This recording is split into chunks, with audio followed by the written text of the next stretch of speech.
Right.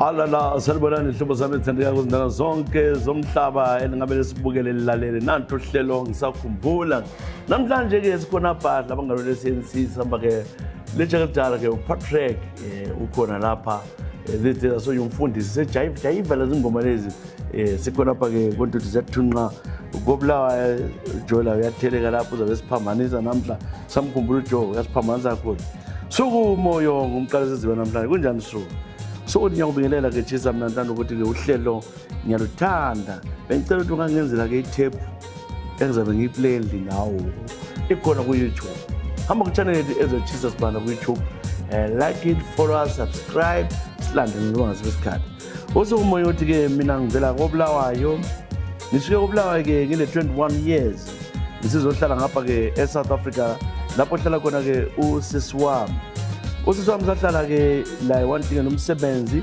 esebenzela kwenye indawo ngathola ke umfana ke omuhle omagama ke umfana wako Dube sathandana ke lo Gibson okwesikhathi nxa ngisebenzini ngingakwazi ukona ukusala kusenzakala wayebuya ke ezothatha usisi ngoba ngesikhathi nqanzeli ke Gibson ungilande emsebenzini athi yena ngibambekile ngaqalisa ukuzwa ke amalo ngomuntu yabe ezothatha usisi usinxa ngikhona ngathi athi uGibi unga into le yangikhathaza kakhulu waye ngesikhathi uke ngakwazi ukwenzakalani kwazi kwathi mhla ka 17 September just before my sister's birthday sisi wathi uyagula kezokuhle next thing sisi wenze njani because she was 26 by then wabe sithi pregnant ngamala ngathi sizikona ngubona le jaha umethembana because I knew of her ex wayesemchile selomnye umfazi usizwala ukukhuluma ngokuya kwesikhathi ngaqina sizumngane kasiswami ethi lekelana ukuchapha linabantwana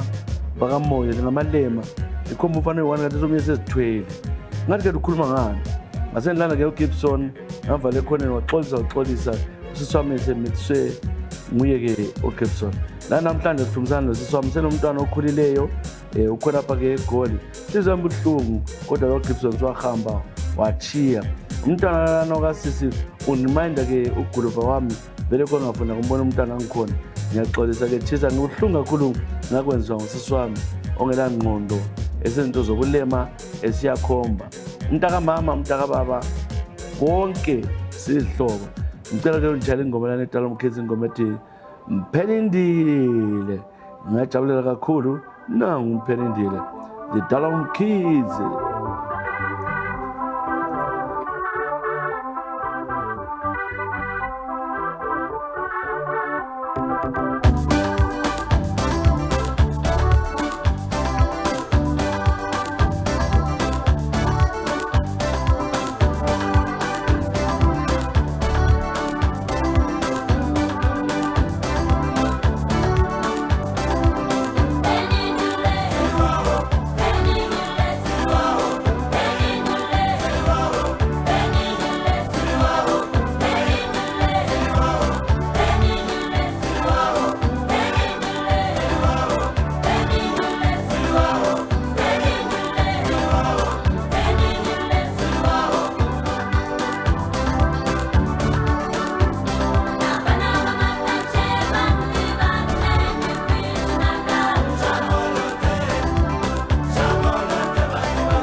Nasi ngoma phela ke udala umkhethi sithi mpheni ngila ziwa mo zitshele ke usuku moyo ngoba bona ke ijakala ke selithandana ke lo dadewabo bazi baxabana bapha abantwana bengakhulumisani bathi bakufa bengakhulumisani madoda ngendaba ke yesitho kuphela siyasuka kusuku siyathola ke umlalelo wethu igama lakhe kuthiwa nguNzimanyana Mlotshwa. Nzimanyana Mlotshwa kunjani mnumzana?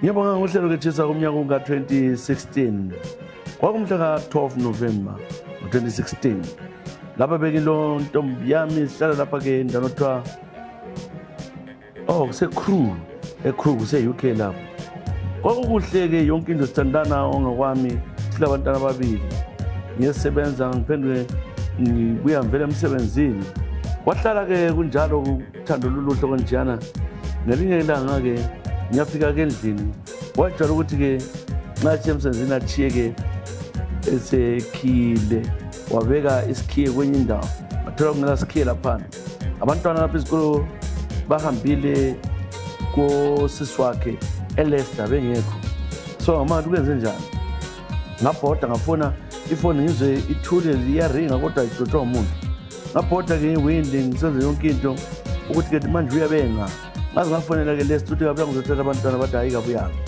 ngithela ke ngihlezi kunjalo ngalalela isisa ngezwa kule ifoni ngani vibrate nxa ngifona ngasondela laphana ngaqina ngisiye endlini le bedroom lapho ke sahlala khona ngazama ukuthi ngibone kwenzakalani inhliziyo yami ithi no lapha kungcono ukuthi ngivule ke iwindi lelo kwazi kuyi-aluminium ngavule iwindi ngamthola ke ethe daca elele phansi thisa ngake ngubona kunjana ngagijima ngakhaba izivalo zawa ngangena phakathi ngamthola ke esethule ke uSamantha Mlotshwa esethule. She was only 34 nangile 41 so uthe kunjalo kwabiza ke paramedics bazama bathi hayi umuntu osedlulile died in a sleep angaze ngibuza ubuhlungu bunjana. There was no sign of illness, there was no sign ukuthi uyagula konke kwaku-right phakathi kwamlaye wayengela stress engela BP engela lutho vele lumkhathazayo ukuthi wakaswa kwathini umuntu wenkosi angikwazi angi-understand after today sami vele I don't even know ukuthi ngiphilelani emhlabeni ngiphila nje zama ukukhulisa abantwana kodwa ke khathesi ngibuhlungu kakhulu angikwazi ukuthi ke kambe bangiloyile umfazi ngoba ibhubhudla amagwebu abanye bathi ke opostmortem wamakhiwa ngabalandeli umfazi wami bamgadla lo umfazi wami bamgadla. Ngicela unjalo ingoma ke enye ayithanda wena ke ingoma uthi uyayithanda ke mkakho ingoma ke zakudala Afro Jazz Nzimanyana Mlotshwa uthi ingoma ejwayele ukuthi ayitshaya emoteni wafaka njani mfazi wakho kodwa uyasola uthi hayi neva wabugadla Malowe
Sunday afternoon, sitting in the Papola Park, the sun was streaming through the leaves, lovers were strolling up and down. Here come a beauty ducking, she comes from North going south. Oh, whatever, hello, whatever. Mama.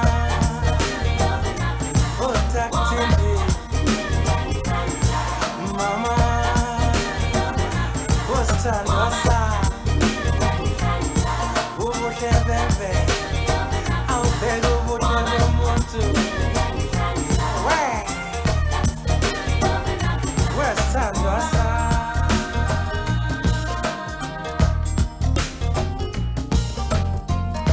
One more to one more lele.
nomele. Watch him soon. wathi umsuthu wamuhle uhlomala we sitshale nzimanyana mlotshwa solo ngitsho nkosikazi ngithemba ke uyarecover abantwana kuyahamba ngasenanga iuhlelo ngisakhumbula siyako Patricia Tewa Patricia kunjani mina ke ngibhala ngihlala ngapha endaweni okuthiwa Norway sabonga uhlelo luyangilibazisa ngoba ngikhumbula ke ekhaya ngazo ngenike lapha sengigida labangani bami sengazafundisa labangani balapha kuhlelo lapho babekholisa kodwa bengezwe ukuthi yabe ngibhizi ngiexplaina kubo selithanda eMapatricia Tewa mina ngisuke ke ekhaya kungekuhle kwindaba yokubana ke mina ke msakazi ngikhula ngalala nomfana oyedwa kwakumnyaka ka 2013 engiqeda umntwana bami angizange ngizwe futhi ngifisa ukuba nomuntu oyindoda anguthandanga akhula ke ngihlala njalo ngazothandana nomkazana omnyaka kuthiwa ke Saruthayi sikubulawa esasifunda sonke kwenye ke icollege bahlala ke senze kwethu kwesilesibheke kodwa ukuthi ke amapholisa kwelilanga sikuthisha umuntu bangireyida basireyida zama usipopha kodwa abasenelisanga ngagcina ke ngiphuma ke elizweni ngibona ukuthi lokhu ke yangincindezela yikucina kwami ke sengiphuma elizweni ngaphuma ke elizweni lami njengabanengi ngasenze yacela uphephela ngoba yilezi band ngasala lokho ngithandana noSaro sibhalelana ngifuna ukuthi abuye ngapha bandungisela amaphepha ukuthi abuye ngapha eNorway kodwa uSaro waqasa ukutomatoma engasazwakali next thing ngabona ama-pictures echata le ndoda yena wayitshila ukuthi yena vele uzwa ele feeling yabo mama ngibuhlungu up to today ngilapha sengathola enye intombazane ngesikhiweni la but abangichaza amakhiwa because the funny smell engayithandiwe ngabo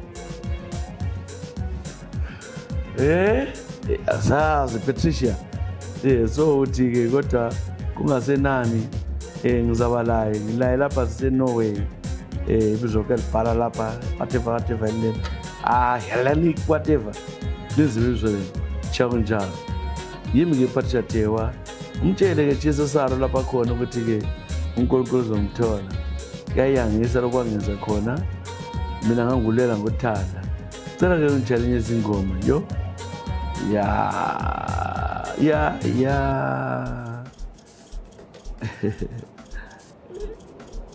bala sport ngoba kwethileyo ukhanya uthanda ke into zama piano lezi wathi ukuchayele ke enye ama piano mbona ngizayithola xa ngatholanga tough luck sikuhlelo ngisakhumbula lapha ke khona lapho sichale wena khona ngale ke ngase Norway Matewa uyini uyindoda Patricia uyini naphali tu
ingoma ke mnandi enthemba kuyikholisile ke khona bona sikuchale wena kuhlelo ngisakhumbula uthi useniwe khona ngapho Patricia Theo semphethe ke manje evela kumlalelo wethu omunye ke kuthiwa Danny Maslankata kunjani Danny Maslankata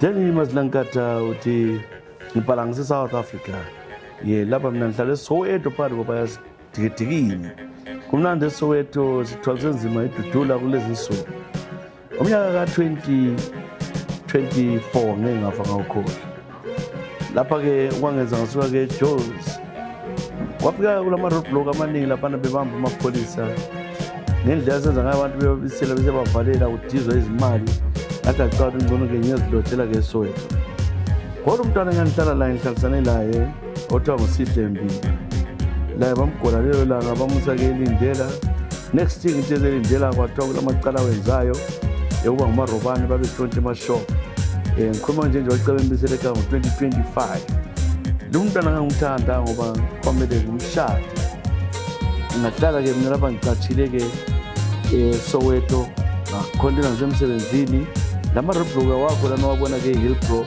eBurial naseUville so amaphosa kaphomba ukutheleka nje la very rare emaSoweto abavumi khonse libuye ngizodlala phezulu ngihlalile ke ngikhona apha uthe sephumile wangifonela ngamtshela hayi ngona hambe ekhaya ubuyile ke sebuya ngokasini ka2026 sebuye vele ekhaya ezomvakatshela ngapha ebuye ngoMalayithi wafera phana ngithola ukuthi ke umuntu lo uthi uselesiso uzoxolisa ukuthi umithile ngangibuza umithomba nafuna ukukhuluma umithe nini kafuna ukukhuluma so ngumuntu lwana olungileyo chisa lami ngimizwa ngapha ngundala la ikawani ngavuka ngomxoxe kuseni ngamnika imali utahambe unkaza lo tesuka lapho ke wahamba wazibophela wafa ezithwele elesisu mhla ka21 February 2026 cela ke ungichallenje izingoma ezilandelayo abakithi umuntu awumdumi nakudala bongumtshela bombizelana ukwazi ukuthi cela ke lana ingoma ethi imali yesibheja xa ungayithola kumbe lana yabo Fred Kwala Lindo kodwa ngibona ngitholile nasi ingoma Fred Kwala Lindo ingoma esithi no King Shot asingoma yakho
Isoloving solo ukuthi ngidabelani kanje ayisoloving solo ukuthi ngijolelani kanje isoloving solo ukuthi ngidabelani kanje osala ngeke ngithenye ujolo ngeke ngide ujolo ngeke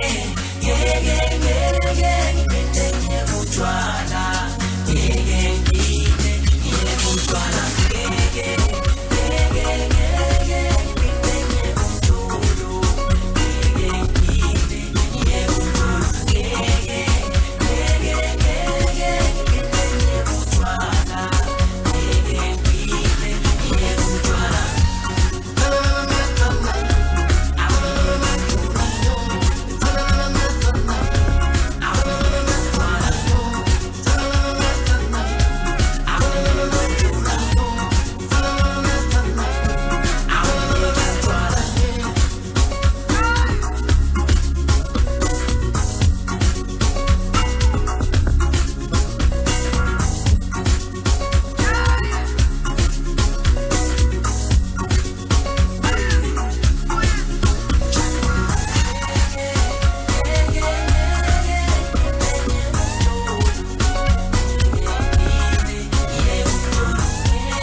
Naso ingoma yakhathaza kakhulu ngeke ngiphinde ngidonjizona awulindo hamba lo Freddy Kwala wathi sibambe-ke enye-ke vela ku-Agnes athi from Agnes yabo maybe mengazi amabizo Agnes Chakawa kunjani Agnes Chakawa ubhalile ukuthi-ke mina ngidabuka eMashonaland East ngiyabonga ngohlelo kodwa ngikhulele koBulawayo I don't even know one word of Shona but I'm Shona so ngibukele umsakazi ngithi-ke ihlelo ngiyalithanda manje sembhala ngaphandle kwelizwe ngisendaweni okuthiwa kuse-New Zealand lapho engikhona bafika e-New Zealand ngomnyaka ka-2019 ngisuke e-South Africa lapho engisebenzela khona ngilapha-ke ngangile-jaha lami elise-South Africa ngithanda kakhulu othiwa nge-Michael Nkomazana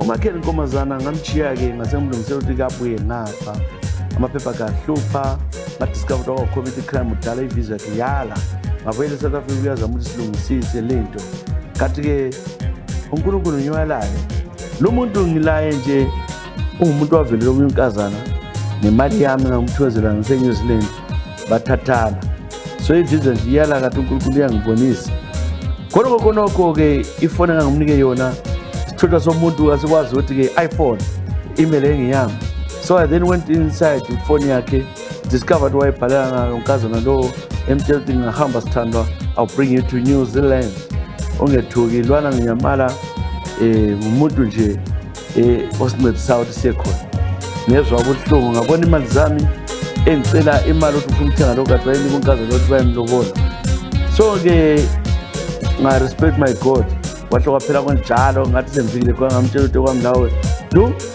isigeleke kathi uyasidubekela umfazi okena sokwamulela ngizawuthiwa-ke uyasokola vele I don't give a damn yeyi Agnes anti uyaxola mani mhla ngiqala ungixolela-ke lo muntu wa-Agnes ethi vela akwenziwa abafana bakhala bafuna-ke umfazi onjengawo-Agnes bakhona khona umfazi olungileyo thatha buye bathi angeke bakwenzela ukwenziwa ngithoma yayang wena buzotheza ngapha ekhaya yakunika laba abafana la angaziphathwa obvious dothebe ukuthi ungaba nguphi ongathola so wena-ke phase-ke nahamba ukuthi-ke njalo utshile ngana kutshayela ingoma ethi sixolele baba evela kusilindile sixolele baba awubaba silindile Mngani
nasi ingoma evela ke kusilindile ingoma ke sihlakazayo ingoma ethi sixolele album yalana yinkosi ingoma ke mnandi kakhulu inkosi yami sitshala Agnes Chikawa khona ngale Agnes Chawa sibona ukuthi use-New Zealand.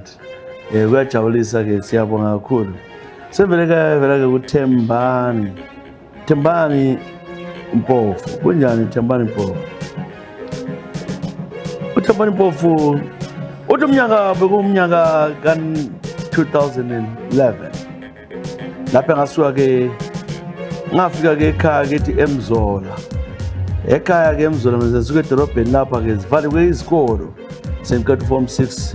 Ngakhonjwa-ke sisebhasini lapha ngumuntombazane omuhle kakhulu okuthiwa nguSimilo. Sehla-ke ebhasini ngehlela khatshana langikhaya ngoba ihlala khatshana nge-5 km usuka ngikhaya.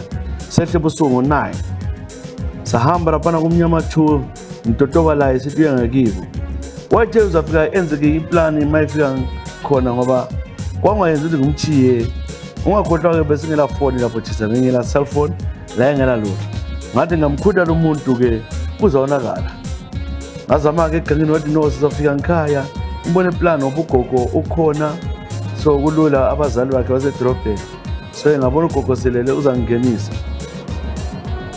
Uthe njalo-ke nihlezi phandle lapha wangena wafika egumeni bakwejisa jona umuntu oyafikile ekhaya nezinto laba sibemphekela. Ngahlala kwamfanele etown lapha egangeni dula nesibaya kwamfanele wabebuya ethola ukudla wathi ngidle uyabuya. Bahlala waze wathaya ama-11 wathi nami ngangikhala kwaku-11:10. Ngabona lapha kunzima lapha. Lokho sizobe khuluma-ke ekhaya ngakwazi becisha umlilo waphandle sebengena-ke endlini. Nje lapho ngazizwa ukubana sengisiba indoda impela. Thenge nje kwesikhatshana-ke laphana wathi yena uza buya azovula okuligedi wabo lokhana ngakuwisela phansi mina ngilandele indlu wayesekhombela ukuthi yiphi. Ngithe sokunjana-ke umuntu angalivula igedi ngahlala msakazi nangu-12 uyachaya 1 ebusuku uyachaya ngathalaza ukuthi ngenzeni nawe sengizesaba lami lokhu ngikhona phana phandle angilafoni angilalutho. Wasithulela uSimilo phakathi. Ngikucina-ke mina laphana sensithi-ke kuhle ngingene-ke ekhaya. Bathula abantu ngathi kuhle kwathula abantu. Kwaze kwaphuma-ke omunye umalumakhe wathi ngubani. Ngase nisithi hayi ngilahlekele ndidinga koDube. Bathi hayi usikho lapho ngubani wena. Hamba ngikuphuma kwami ngizama ukuthi ngizolandela. Ngathaka kwazotsha 5 ekuseni laphana ngagcina siye emgwaqweni ngiphuma-ke ngikada-ke ibhasi ngibuyela futhi-ke edolobheni ngisafika lekhaya ngibuhlungu. uSimilo lo wangikhomba kodwa azange ngithole lutho. The only thing engayitholayo ikumbamba izandla soka siyangiwo. Lo nkazana ngazi umbe wayele ndoda endlini umbe wayelani azange avule. La namhlanje buhlungu ngicela umbize umtshela ukuthi Similo lapho khona wena mntaka Sibanda hliziyo yami buhlungu ndakathesi angikwazi ngizakubona ngapi. Angana picture lawe kodwa ngakubona ngiyakwazi. Undoda wayekhokhile elungisela ukuthi namhlanje ngilala ngesikhulu. Engabuzange lana kathi habe akulanto azayithola. Ngiyafuna-ke izingoma wakhetha zabane ingoma. Uthatha-ke ingoma enemazibhala lapho ezitshene old school enengisakhona.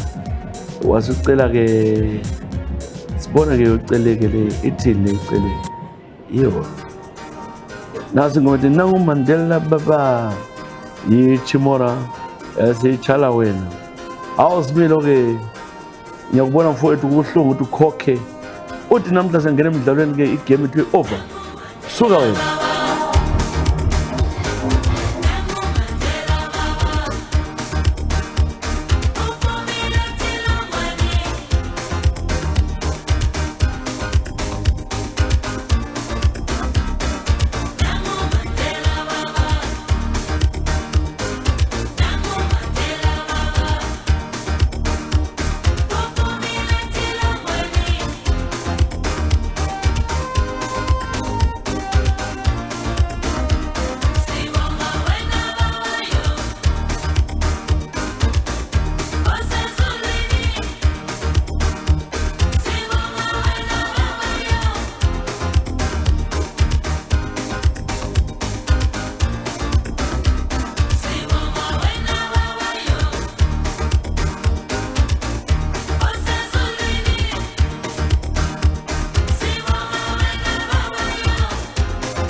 Singomela Tatu Mandela uphumile entolongweni. This is following Mandela's release in 1990.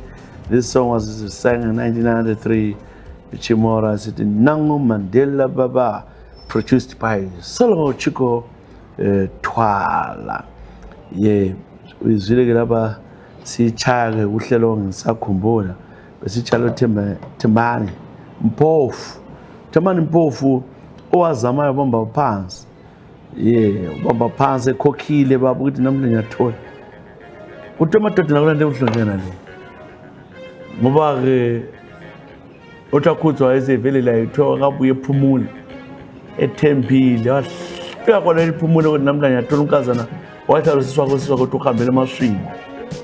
So uthakhuthwa uthi efika wale ephumula hayi manje wakhokhe kabi umfana mbo wayedleni wathi kodwa kwabe kuthutha siswa ke le ndoda ekhona. Owuthelwa ke kungekho lekhaya.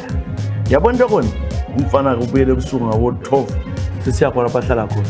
Kuyenzakala lokho mfowethu asowethu Thembani. Laba ngikhuluma ngoTakhuthwa esilive lapha ecompany. Debra Liche inecina thunjani lethu kunjani Debbie? uDebra uthi ngikhuliswe ngabazali bami ngilembeko lokuhlonipha. Kodwa sasuka ke lapha sifunda ke Evelyn Kelsay siku form 4 saqalisa ukwenza ukulema sesithanda abafana ngoba sasijwayele ukuthi basinike ke imali senze ukuthi kade imali lana nxa ngiphiwa abazali ngangidla ngama-chips sakhomba labafana lo mnye khona uwinto wangibona wase ngiqediwe ubuntwana bami.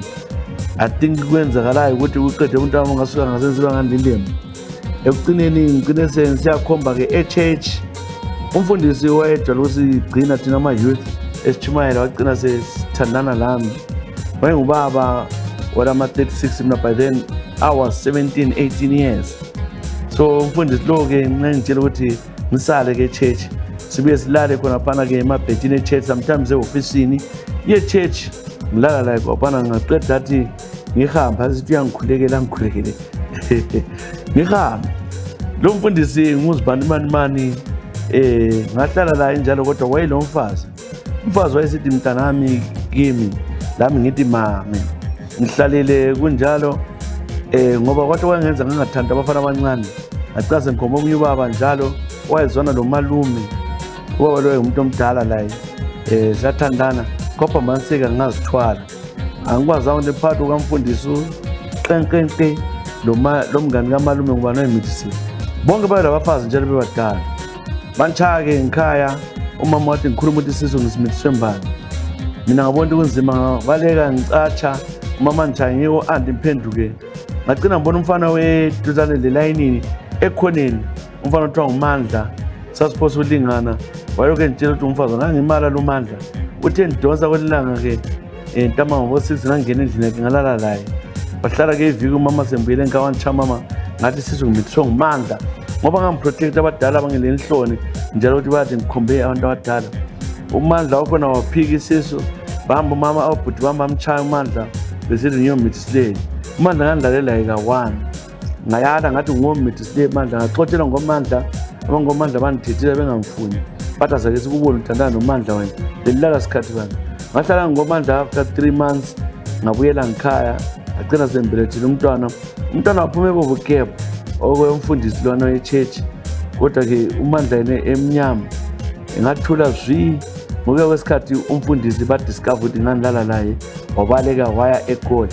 Ngicela umbize ngebizo lakhe umfundisi uZibani usegolo kwamanje ngizothiwa uyathandaza e-church lenye ejwayelekileyo esodwa abantu bekhaya eSouth Africa.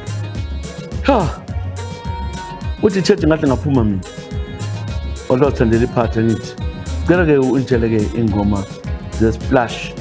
Ngiyabonga ke wena uthi umntana wakho sekhulakhulile abafana abancane bahawula ukupheziswa ngicela ngikutshele ingoma evele Splash album yabulana for an wezwa kuhlela ngisakhumbula siyafalisa lapha legenge yami obviously sesingabuya lo Bhoqo ubuyile lo Patrick ubuyile bonke sebekhona la nasi ingoma raw folela the channel.